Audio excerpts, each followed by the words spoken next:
હું વૈશાલી ચૌધરી જિલ્લા સેવા સદન પાટણ ખાતે અહીંયા સવારના 10:15થી આવીને ઊભી છું. મેં ગત તારીખ અગાઉ અરજી કરેલી હતી એક જિલ્લા સ્વાગતમાં, અને જે આ લોકોએ ડિસમિસ કરી નાખી છે. મતલબ કે એમનું કેવું એવું છે કે આ સર્વિસ મેટર છે એટલે અમારા અહીંયાથી હલ નહીં થાય. હવે એમાં ક્યાંય સર્વિસ મેટર જેવું તો છે જ નહીં. હવે જો એમને એવું લાગતું હોય તો મેં એમને એ બાબતનો ખુલાસો માગ્યો કે ના, તમે મને આ બાબતનો ખુલાસો આપી દો અથવા મને આ બાબતનું લેખિત આપી દો. પણ એ માટે પણ એ તૈયાર નથી. મને વારે ઘડીએ આ ઓફિસમાં બેસો ને અહીંયા બેસો ને અમે આ કરીએ છીએ ને અમે આ કરીએ છીએ એવી વાતો ચાલુ કરી છે.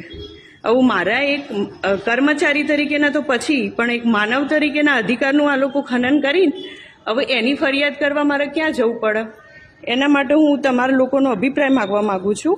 અને બીજું કે તમારા સંપર્કમાં જે કોઈ પણ મીડિયાવાળા હોય અને લાગતા વળગતા, મતલબ આ બાબતમાં તમને એવું લાગતું હોય કે મારી મદદ કોઈ કરી શકે છે તો એમનો કોન્ટેક્ટ કરવા અને મારો આટલો મેસેજ એમને સુધી પહોંચાડવા કે જેથી મને આજે અહીંયાથી ન્યાય મળે. એટલે હું તમને લોકોની એવી વિનંતી કરું છું કે તમે તમારા કોન્ટેક્ટમાં જે કોઈ પણ પર્સન હોય એ લોકો સુધી આ વાત પહોંચાડો કે જેમાં મને આ કાર્યક્રમમાં મને મદદરૂપ થઈ શકે.